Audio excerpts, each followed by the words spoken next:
दोस्तों, आज हम कक्षा 10वीं गणित के फर्स्ट चैप्टर में प्रश्नावली 1.3 करेंगे। प्रश्नावली 1.3 पढ़ने से पहले हम लोग एक महत्वपूर्ण प्रमेय पर विचार करेंगे जिसको जानना बहुत जरूरी है। मान लेते हैं कि P बराबर कोई अभाज्य संख्या है।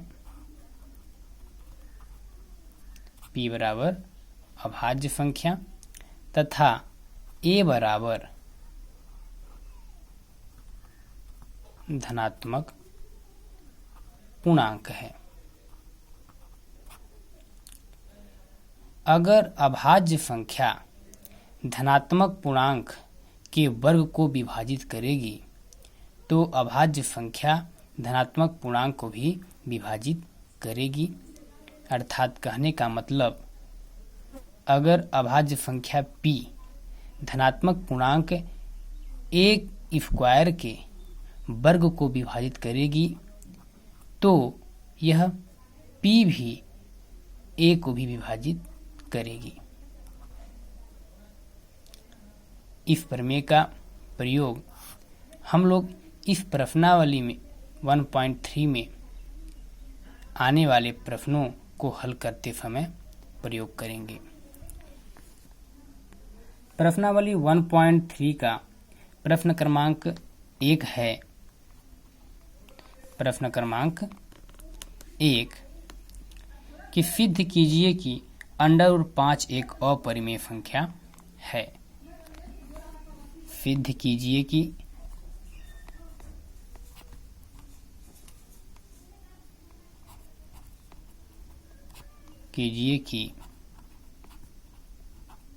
√5 एक अपरिमेय संख्या है।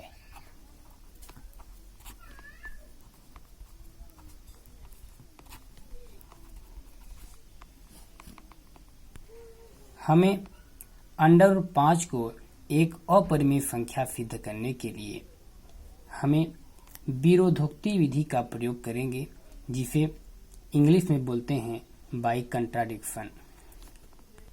अर्थात कहने का मतलब, हमें √5 एक अपरिमेय संख्या सिद्ध करना है, लेकिन हम लोग इसके विपरीत √5 को एक परिमेय संख्या सिद्ध करने जाएंगे और कुछ स्टेप तक जाएंगे, लेकिन हम लोग √5 को एक परिमेय संख्या सिद्ध करने में सफल नहीं होंगे। जब हम √5 को एक परिमेय संख्या सिद्ध नहीं कर पाएंगे तो √5 एक अपरिमेय संख्या सिद्ध हो जाएगी। हल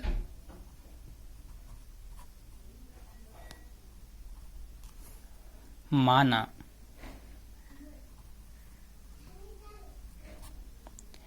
√5 एक परिमेय संख्या है। एक परिमेय संख्या है जो दिए गए के अनुसार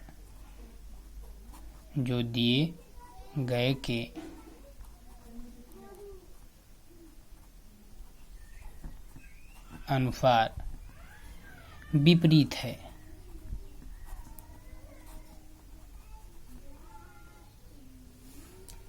जब √5 एक परिमेय संख्या होगी तो हम लोग √5 को लिख सकते हैं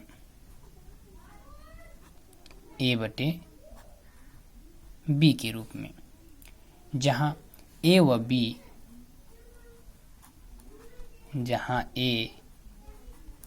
और B सह अभाज्य पूर्णांक हैं। सह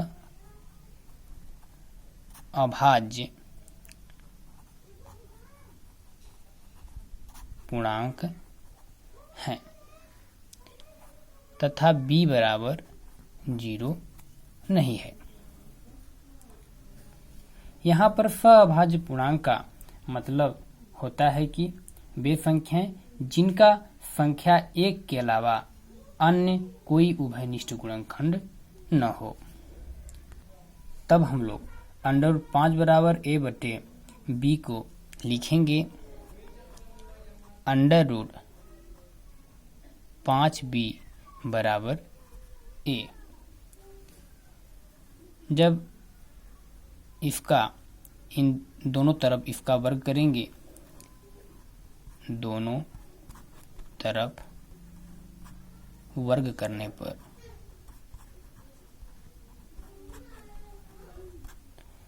जब दोनों तरफ वर्ग करेंगे तो अंडर रूट 5 का वर्ग हो जाएगा 5 और b का वर्ग होगा b स्क्वायर तथा a का वर्ग होगा a स्क्वायर। इसे हम दे देंगे समीकरण नंबर 1। समीकरण 1 से पता चल रहा है कि जो a स्क्वायर का एक गुणनखंड 5 है। जब a स्क्वायर का गुणनखंड 5 है तब a स्क्वायर 5 से विभाज्य होगी। a स्क्वायर 5 से विभाज्य है।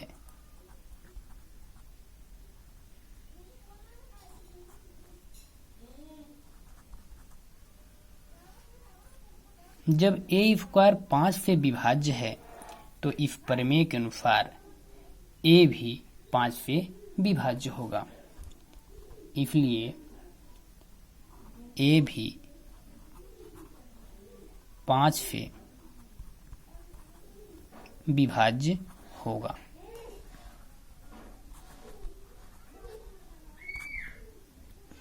इसे हम लोग कथन नंबर a नाम दे देते हैं। जब a 5 से विभाज्य है इसलिए a बराबर 5m लिख सकते हैं, जहां m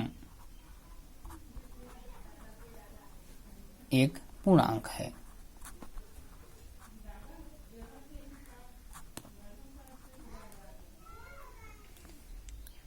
हम लोग यहाँ पर a बराबर 5m समीकरण 1 में रखेंगे। a बराबर 5m समीकरण 1 में रखने पर जब हम लोग a बराबर 5m इस समीकरण a की जगह पर रखेंगे तो यह आएगा 5b का स्क्वायर बराबर a की जगह पर जब 5m रखेंगे तो 5m स्क्वायर है तो स्क्वायर। तो हम लोग इसी को लिख सकते हैं 5b स्क्वायर, यहाँ पर 5m का होल स्क्वायर तो 5 का भी वर्ग होगा और m का भी वर्ग होगा, तो 5 का वर्ग हो जाएगा 5 पचम 25 और m का वर्ग m स्क्वायर। या इसी को हम लोग b स्क्वायर के रूप में लिखना चाहें तो यह 5 इसके बटे में आ जाएगा, तो 25 m का स्क्वायर बटे 5 5 पचम 25, तो b स्क्वायर बराबर आ जाएगा 5m स्क्वायर। यहाँ पर हम लोग देख रहे हैं कि b स्क्वायर का एक गुणनखंड 5 है। जब b स्क्वायर का एक गुणनखंड 5 है तब b स्क्वायर 5 से विभाज्य होगा। b स्क्वायर 5 से विभाज्य है। जब b स्क्वायर 5 से विभाज्य है तो इस प्रमेय के अनुसार b भी 5 से विभाज्य होगा, इसलिए b भी 5 से विभाज्य है।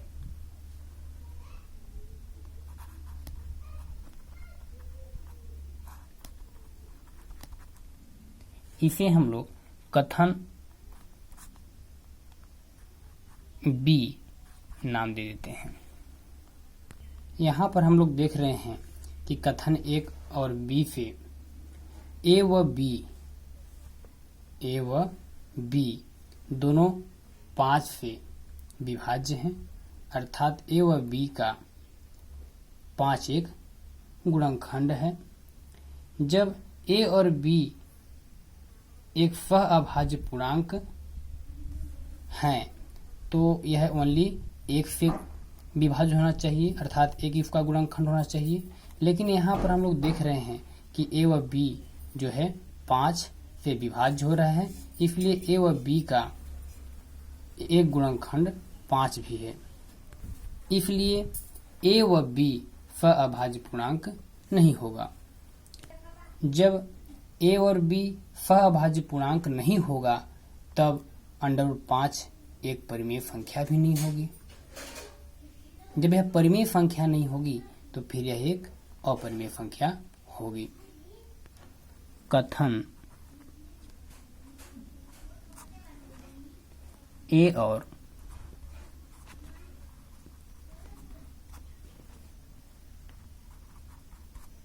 बी से ए तथा बी का एक उभयनिष्ठ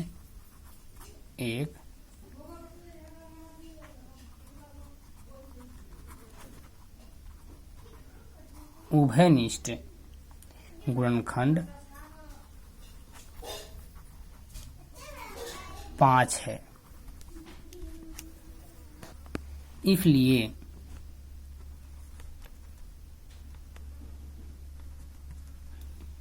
ए और बी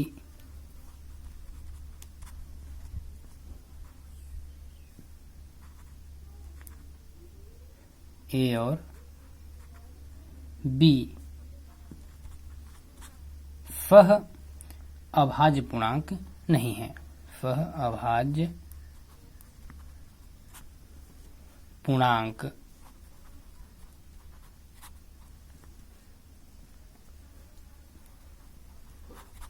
नहीं है।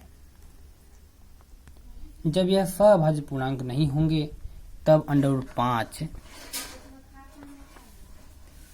एक परिमेय संख्या नहीं होगी। √5 एक परिमेय संख्या नहीं है। जब यह एक परिमेय संख्या नहीं होगी तब यह एक अपरिमेय संख्या होगी। अतः √5 एक अपरिमेय संख्या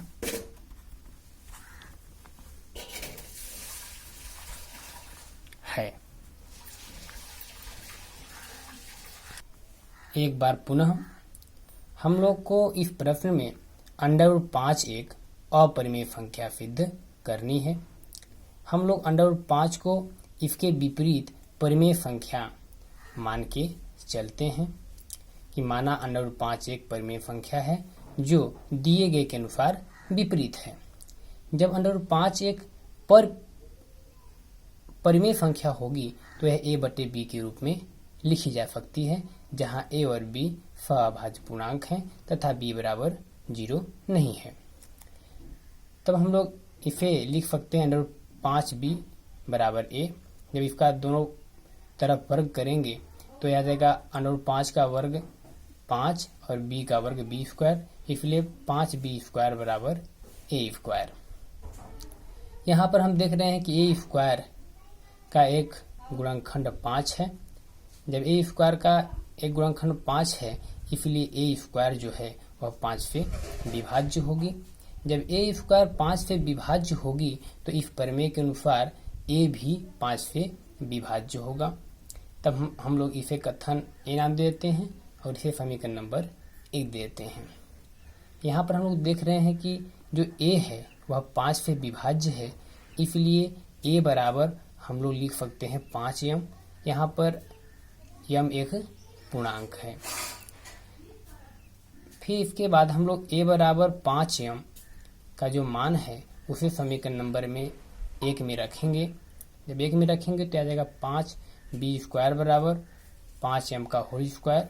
जब इसे खोलेंगे तो 5b² बराबर 5 का वर्ग 25 m का वर्ग m²। जब इसे b के रूप में लिखेंगे तो b² बराबर आ जाएगा 5 इसके बटे में जाएगा तो 5 × 5 = 25, तो 5b² बराबर 5m²। और यहाँ से हम देख रहे हैं कि जो b² है वह 5 से विभाज्य हो रही है, अर्थात b² का एक गुणनखंड 5 भी है। तो हम लोग लिखेंगे b² 5 से विभाज्य है। जब b² 5 से विभाज्य है तो इस प्रमेय के अनुसार b भी 5 से विभाज्य होगा। इसे कथन नंबर हम लोग b दे देते हैं।